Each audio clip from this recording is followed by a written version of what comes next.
Did not see that one coming. Hey, but seriously, do you want a simple strategy to make your daily life go smoothly? Today, we're exploring how routines can significantly improve life for those of us on the autism spectrum. Hi, my name is Chris, and I'm an educator and consultant who has helped dozens of autistics. I've also been diagnosed with both ADHD and autism. I'm hoping that this video is a practical guide for you, whether you have ASD, support someone who does, or are just interested in learning more. I'll start with a brief overview of why routines matter, followed by how you'll build, maintain, and adapt routines to suit your needs. I'll be sure to drop in lots of tips along the way that I found to be super helpful. By the end of this video, you're gonna have some really handy tips and tricks up your sleeve to put together a daily routine that just makes life smoother and feels a whole lot better. Let me give you a brief overview of autism. So having autism as an adult means I see the world differently than most other people around me. Social interactions, communication, changes in routine, and changes in my surroundings are all things that can be challenging and tiring. These can really wear me out, but I found that when I have a routine and stick with it, I have more energy and have less anxiety when I go out in the world. So I've found that while many people are understanding that autism is a spectrum, they tend to think of it as a linear progression of severity, support needed, and so on. But actually, being on a spectrum describes really the multitude of combinations of possible symptoms and how your brain responds to them. Autism isn't like having 10 different outfits, and you just choose the outfit based on the severity of the symptoms. It shows up differently in everybody. But based on myself and what I've learned about autism from others and from research, routines are important to everyone on the spectrum. Routines are a big deal for folks with autism because they bring a sense of stability and predictability to the day. It's like having a roadmap in a world that can sometimes feel chaotic. When we know what to expect, it takes a lot of the guesswork out of things, and that can really dial down the anxiety. It's all about creating a comfortable, steady vibe that makes navigating daily life just a little bit smoother. I struggle with autism, even now, but before I used to really struggle. It used to be so immensely hard for me to go to sleep, to fall asleep, and to stay asleep. And then waking up in the morning, I felt like I had accrued a beating during the night and would wake up exhausted. The other thing is I would wake up stressed and worried. I felt a lot of pressure to do certain things. I felt irritable. My muscles were always tight. I didn't enjoy a lot of things. I felt regularly unstable. I felt like my moods were fairly unpredictable.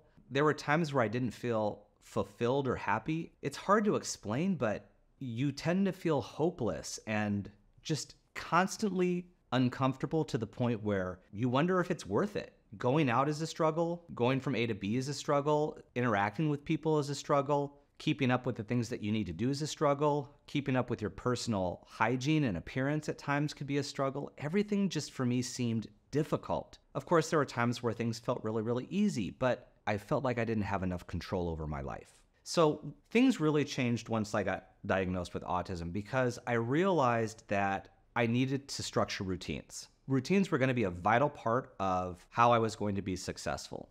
One of the first things I developed was a morning routine because mornings are how you start the day. And I felt like a lot of the starts to my day weren't going that well. And I just got tired of going through that process, getting ready, and then having to fake like everything was fantastic as I left the apartment and carry on through the day and then come home and just that wasn't sustainable, and I didn't accept that that was how it was going to be forever. So I thought about what I needed to do in the mornings, and I developed a routine. Once I developed a morning routine that worked well for me, the rest of the day just seemed to flow so much easier. And it really became the building block for me to create more routines, to put more time and energy and effort into creating routines that were going to help me be successful. So now you might be thinking, okay, I get that routines are super important for people with autism, but what I really want to know is how do I build a supportive routine? Or if you're a family member or a friend of someone with ASD, you might want to know how can I help that person build a strong routine? I'm going to cover that in the next section. Building a supportive routine. Building a supportive routine comes down to 3 key ingredients. 1, knowing your preferences and needs. 2, being consistent.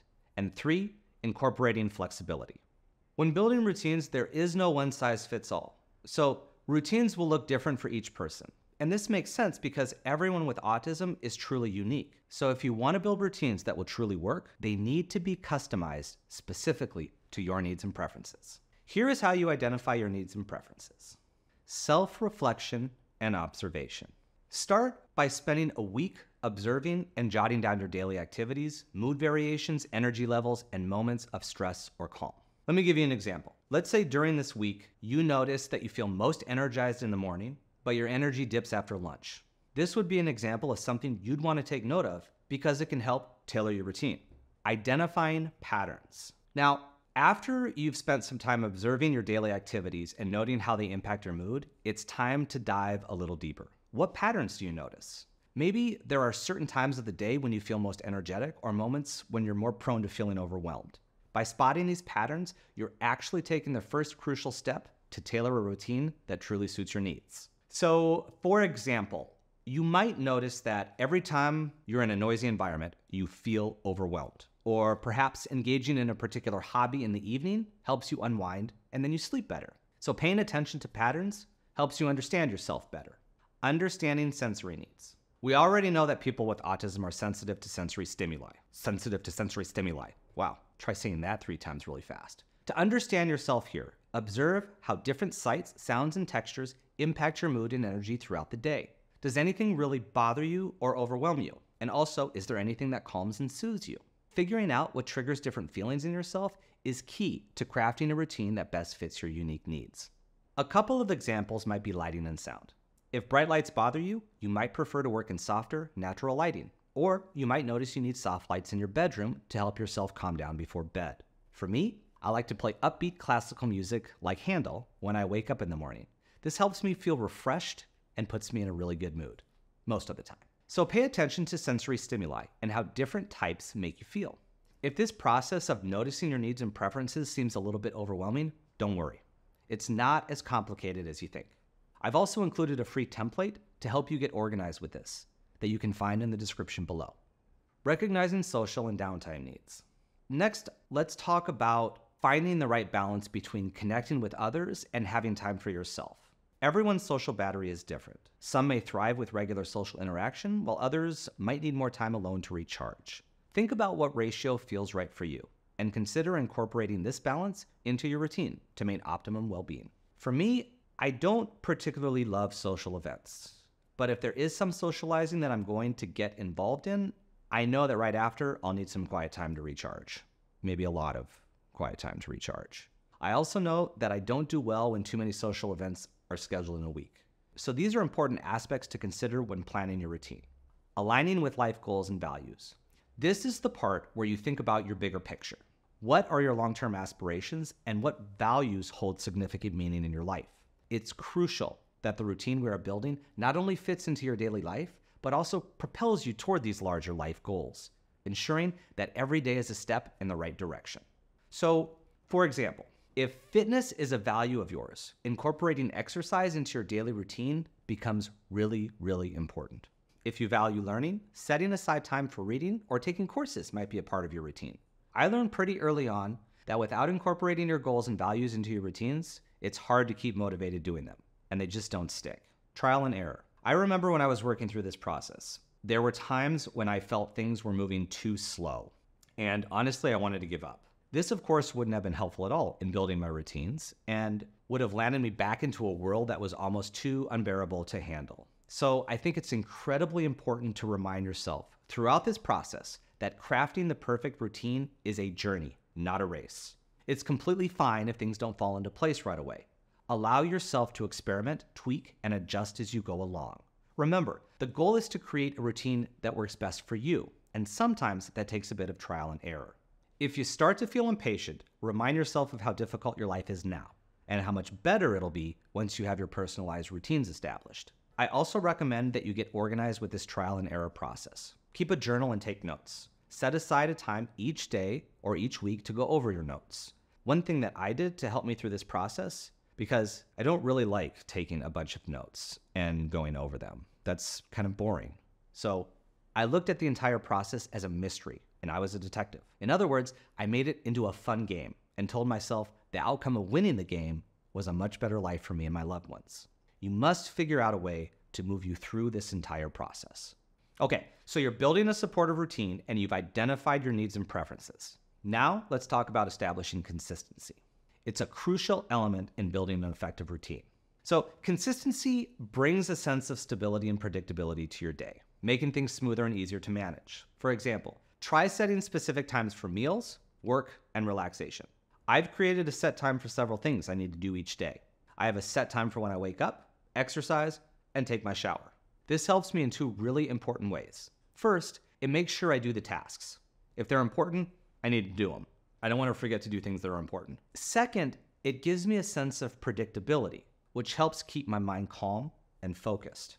Having a basic structure in place can really help in creating a more balanced and fulfilling daily life, but it doesn't mean your schedule has to be rigid. There's always room for flexibility. We all know life is full of surprises, and sometimes things don't go as planned. By allowing room for unexpected changes, you reduce the chance of feeling stressed or overwhelmed. What I did is built in buffer times, or free slots during my day. These slots act as a safety net for any unforeseen event that pops up. This approach ensures you have the structure you need while also accommodating the natural ebb and flow of life. Before I dive into some practical tips for maintaining your routine, I want to acknowledge that this is challenging work. I have ADHD in addition to autism, so there were many setbacks for me personally while I was setting up these routines. There were times when I felt hopeless, like this entire routine thing was just a waste of time and was never, ever going to work. But I kept pushing forward. I had conversations with my wife and got her on board. I used all the help I could get. I can honestly say that pushing through the hard part was worth it. I still have days where I get sidetracked and they don't go very well. But I gently nudge myself back on track. Trust me, if I can do it, you can do it. Practical tips for routine maintenance. So now we have a clear path towards building our routines and we understand the importance of consistency and flexibility. The next step is to gather an arsenal of practical tips to assist with routine maintenance. The first step is to use visual aids and tools. Utilizing visual schedules can provide a clear and tangible guide for your day, making it easier to see and follow your planned activities. There are also numerous apps specifically designed to assist with routine planning. These tools not only help in organizing your tasks, but also serve as reminders, ensuring you stay on track. Integrating these aids into your routine planning not only supports consistency, but also empowers you to take control over your day with ease. I've had several Autistics share some of the visual aids that they use to help them with their routines. One buddy told me she had a weekly display of the clothes she would wear and a laundry schedule. Smart. This was immensely helpful for her because she no longer had to stress about what to wear. Another buddy told me about his visual daily calendar. The activities he included were things he wanted to do every day. Things like brush his teeth, shower, go to the bathroom, put on deodorant, take his meds, eat breakfast, put on clean clothes, etc. For me, I also love using visual aids and tools to help me plan and stick to my routines. Now that I use them, I can't really picture my life being organized and functional without them. Regular review and adjustment. Sometimes you'll need to sit back and evaluate how your routines are working because life changes and you might need to add or take away certain parts of your routine. Making adjustments will be a necessary part of this whole routine thing, so don't stress or fret when this happens. How often you'll want to review and make adjustments is a personal preference. So I wouldn't recommend doing it too often once you've established a good, consistent routine. For me, I do a quick check once a month, and I also do a more detailed review 4 times a year, usually at the start of each season. In addition to making your life more predictable and less stressful, effective routines can help you by building independence. I cannot tell you how important this is. Autism is stressful, and it can really mess with your mind in a negative way. For me, it's made me feel weak, guilty, embarrassed, worthless, self-conscious, and fairly resentful. These are not helpful and can be extremely harmful if they are constantly present. Building independence will combat these feelings. You'll build self-confidence and start to appreciate yourself more. You'll see that you bring value and have plenty to offer. You'll feel better about yourself, which is really important because yourself is the one person that you're truly stuck with for the rest of your life.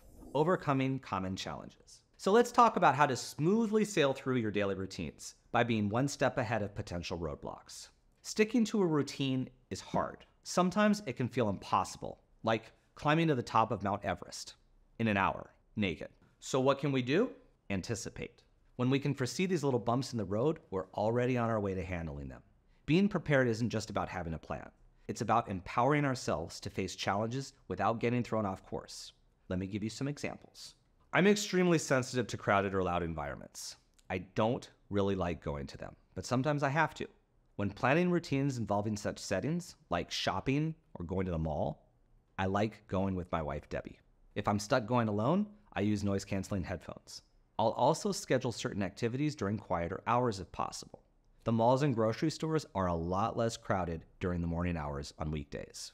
Another example is recognizing signs of burnout. I incorporate regular breaks or downtimes into my routine. If I need them, I schedule them. I also try to never overschedule my day or week. This is really important. You have to have realistic expectations for yourself, or things will get bad quickly. I never schedule more than one social activity a week. Sometimes I don't even schedule a social activity for an entire month. If my wife needs to socialize, she might be doing it without me. And that's okay. Dealing with disruptions. Disruptions can be tricky. Sometimes they can be downright devastating. I hate disruptions to my routine, like when something gets canceled or rescheduled or a certain item is out of stock. Those suck. But I've learned that having a plan B and a plan C can be extremely helpful. So how might this look? Well, let's say your therapy session is canceled. Your plan B could be reading or going over your notes that you've been taking about your routine maintenance. Your plan C could be spending an hour engaged in one of your special interests. When plans change, sometimes you need some coping strategies to get back on track. This could involve gradual preparation for the change, maybe using calming techniques like deep breathing or sensory objects, and also having a clear plan to transition back to the regular routine. You know, I used to think it was weird having certain objects to help me calm down or to help me relax, but I don't think that they're weird anymore because they work. And I also really like floating glitter and different colors. If I'm able to, I love watching colorful fish swim. It's just very soothing and relaxing for me. Disruptions will pop up, but it's important you don't let them destroy all of the hard work you put in setting up your routines. Remember, you've got plan B and plan C, and a handful of coping strategies for when the diarrhea hits the fan. Celebrating success and building momentum. Autistics are always so hard on ourselves. You know, don't take this the wrong way, but sometimes I just want to line us all up and dump a freezing bucket of water over our heads and shout, "Wake up!" Because it's frustrating. Stop beating yourself up. But I'm really guilty of this. I do it too. What we need to do to shift our mindset here is recognize our achievements. It's important to acknowledge and celebrate when your routine is working. You're putting in work and overcoming challenges, and you're making progress. That's something worth celebrating. At the end of each day, I write down 2 things that I'm proud of myself for. I also reward myself once a month after successfully sticking with my routine. Sometimes it's a trip to the zoo, or maybe I'll buy myself a new design book. In addition to celebrating success, we have to build momentum. Embrace the idea that building and maintaining routines is not just a one-time task. It's a journey of continuous improvement. Think of your daily routine as a living, breathing thing that grows and evolves with you. It's all about tweaking and fine-tuning as you go along. Maybe you'll discover a new hobby that you want to include, or you find that shifting your schedule around a bit works better for your energy levels. That's okay. It's not about getting it perfect right away. It's about learning, adapting, and evolving your routine to fit you like a glove. So let's celebrate each small step and adjustment as a victory on this journey to create a routine that truly reflects and supports who you are. Okay, now it's your turn to shine in the comment section below.